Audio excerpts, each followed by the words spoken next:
میری زندگی کا پہلا ٹرین کا سفر تھا جو میں نے اکانومی کلاس میں ساہیوال سے کراچی تک کرنا تھا۔ رات کے 9:15 بجے گاڑی اسٹیشن پر رک گئی۔ سردی سخت تھی اور دھند چھائی ہوئی تھی۔ جیسے ہی میں ڈبے میں داخل ہوا تو مجھے احساس ہوا کہ ٹرین میں رش بہت زیادہ ہے۔ خیر میرے پاس مکمل برتھ کی بکنگ موجود تھی۔ میں رش میں سے جگہ بناتا ہوا جب اپنے برتھ پر پہنچا تو وہاں پر پہلے ہی سے کوئی فیملی بیٹھی ہوئی تھی۔ ایک ادھیڑ عمر عورت، ساتھ میں 2 جوان لڑکیاں اور ایک چھوٹا لڑکا جس کی عمر بامشکل 8-9 سال رہی ہوگی۔ میں نے عورت سے کہا کہ آنٹی میری سیٹ خالی کر دیں، میں نے وہ بک کروائی ہوئی ہے۔ کہنے لگی بیٹا میں جوان بیٹیوں کو لے کر کہاں بیٹھوں، گاڑی میں تو پاؤں رکھنے کی جگہ بھی نہیں ہے۔ دونوں لڑکیاں جو شاید اس عورت کی بیٹیاں تھیں امید طلب نظروں سے مجھے دیکھ رہی تھیں۔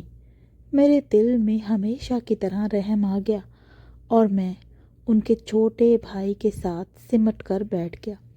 گاڑی چل پڑی اور رفتار پکڑنے لگی، ساتھ ہی سرد ہوا جسم سے ٹکرانے لگی۔ میں نے بیگ کھولا اور گرم چادر نکال کر جسم پر اوڑھ لی اور اپنے موبائل میں گم ہو گیا۔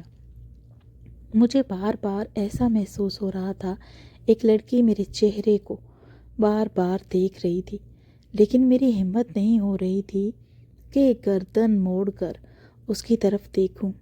میں تو یہ سوچ کر پریشان ہو رہا تھا کہ اتنا لمبا سفر بیٹھ کر کیسے کٹے گا۔ تھوڑی دیر بعد اس عورت نے دونوں برتھ کے درمیان فرش پر کپڑا بچھایا اور لیٹ کر کمبل اوڑھ لیا، اور چھوٹا لڑکا بھی اس خاتون کے ساتھ ہی لیٹ کر سو گیا۔ اب برتھ پر میرے ساتھ دونوں لڑکیاں ہی رہ گئی تھیں۔ ایک لڑکی نے مجھے کہا کہ آپ لیٹ جائیں، ہم آپ کے پاؤں والی طرف بیٹھ جاتی ہیں۔ میں نے بیگ سر کے نیچے رکھا اور چادر کھینچ کر نیم دراز ہو گیا۔ تھوڑی دیر بعد مجھے ایسا لگا کہ ایک لڑکی کا جسم میرے پاؤں سے چھو رہا ہے۔ میں نے پاؤں تھوڑے پیچھے کر لیے، لیکن چند منٹ بعد ہی اس کا جسم میرے پیر سے رگڑ کھانے لگا۔ میں سمجھ گیا کہ لڑکی جان بوجھ کر ایسا کر رہی ہے۔ میں خاموشی سے لیٹا رہا۔ پھر میں نے چادر سے تھوڑا باہر جھانکا تو مجھے معلوم ہوا کہ ڈبے میں لائٹ بند ہے۔ اندھیرا اتنا کہ ہاتھ کو ہاتھ سجھائی نہیں دے رہا تھا، اور لڑکی اسی اندھیرے کا فائدہ اٹھانا چاہ رہی تھی۔ میری نیت میں بھی شیطان نے فطور ڈالنا شروع کر دیا تھا۔ میں نے سوچا کہ اگر وہ خود چل کر میرے پاس آ رہی ہے تو مجھے کیا اعتراض ہے، میں نے بھی تو ان پر احسان کر کے اپنی سیٹ پر بٹھایا ہے۔ یہی بات سوچ کر میں نے اپنا پاؤں اٹھایا اور اس کی گود میں رکھ دیا۔ وہ اپنے ہاتھوں کی انگلیوں سے میرے پاؤں کے ساتھ کھیلنے لگی۔ میرے جسم میں ایک انوکھا احساس جاگ رہا تھا۔ اب تو مجھے پورا یقین تھا کہ وہ میرے ساتھ مکمل تعاون کرے گی۔ تھوڑی دیر گزری تو میں نے اس کو بازو سے پکڑ کر کھینچا اور اپنے اوپر گرا دیا، اور وہ بھی اسی انتظار میں تھی۔ میرے ساتھ لیٹ کر وہ بہت مزے سے باتیں کرتی رہی۔ اس کا نام زرینہ تھا۔ وہ اپنی بہن، بھائی اور ماں کے ساتھ صادق آباد جا رہی تھی۔ میں نے اس سے کہا کہ تمہاری بہن جاگ رہی ہے، اس کو پتہ چل گیا ہوگا کہ تم میرے ساتھ لیٹی ہو۔ تو زرینہ نے کہا کہ اس کو تو سب معلوم ہے، فکر کرنے کی ضرورت نہیں، وہ میری بہن کم سہیلی زیادہ ہے۔ اس کی بات سن کر میں مطمئن ہو گیا اور رات کے اندھیرے میں کچھ ایسی شرمناک حرکتیں بھی کرتے رہے جو لکھنے کے قابل نہیں ہیں۔ بہرحال سفر بہت مزے کا گزر رہا تھا۔ پھر زرینہ نے کہا کہ میری بہن بیٹھ بیٹھ کر تھک گئی ہے، اس کو بھی اپنے ساتھ لے ڈالو۔ مجھے کیا اعتراض ہو سکتا تھا؟ اب صورتحال کچھ ایسی بن گئی تھی، میرے ایک طرف زرینہ اور دوسری طرف اس کی بہن لیٹی ہوئی تھی۔ میں بمشکل ہی لیٹ پا رہا تھا، لیکن صورتحال ایسی تھی کہ سب کچھ بہت دل فریب لگ رہا تھا۔ دونوں بہنیں بہت دیر تک مجھ سے چھیڑ چھاڑ کرتی رہیں اور میں خود کو خوش قسمت سمجھ رہا تھا۔ پتہ ہی نہیں چلا رات کے کس پہر میری آنکھ لگ گئی اور میں گہری نیند سو گیا۔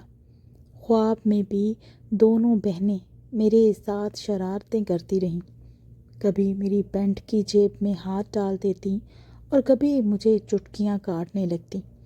ایسے ہی سفر کٹتا رہا اور صبح دن کے اجالے میں میری آنکھ کھلی تو ٹرین سندھ میں داخل ہو چکی تھی اور میں آنکھیں ملتا ہوا اٹھ بیٹھا۔ وہ ساری فیملی اپنے مطلوبہ اسٹیشن پر پیچھے ہی کہیں اتر چکی تھی۔ رات والی باتیں سوچ کر میرے ہونٹوں پر مسکراہٹ دوڑ گئی۔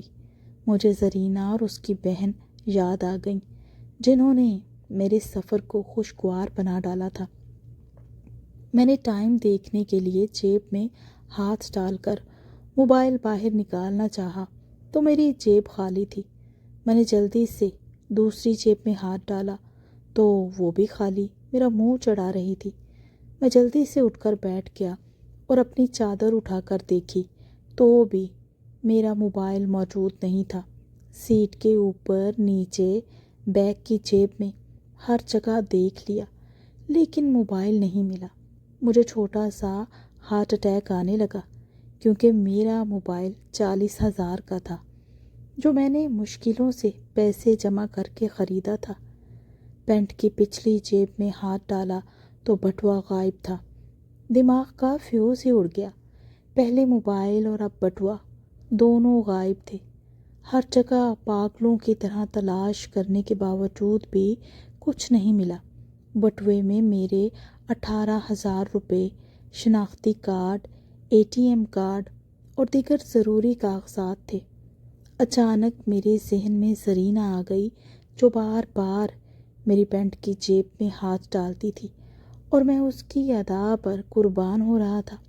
دراصل جب میں سو گیا تھا تو دونوں بہنوں نے بڑی تسلی سے میری جیبوں کی صفائی کر ڈالی تھی اور مجھے موبائل اور نقدی سے محروم کر کے صبح سویرے چلتی بنی تھی۔ جب سارا چکر سمجھ آیا تو میں سر پکڑ کر بیٹھ گیا۔ اب میرے پاس پچھتاوے کے علاوہ کچھ نہیں بچا تھا۔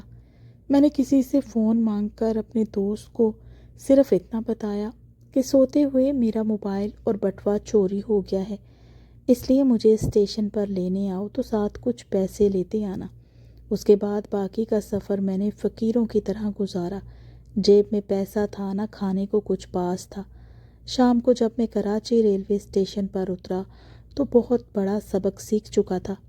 ایک رات کا مزہ مجھے تقریباً 60,000 روپے میں پڑا تھا۔ اس کے بعد میں نے بہت زیادہ سفر کیے لیکن کبھی کسی زرینہ یا سکینہ کے چکر میں نہیں آیا۔ پیارے ناظرین، بتائیے گا کہ میری آپ بیتی کیسی لگی آپ کو، اور ہمارے چینل کو سبسکرائب کر دیجیے گا۔ شکریہ۔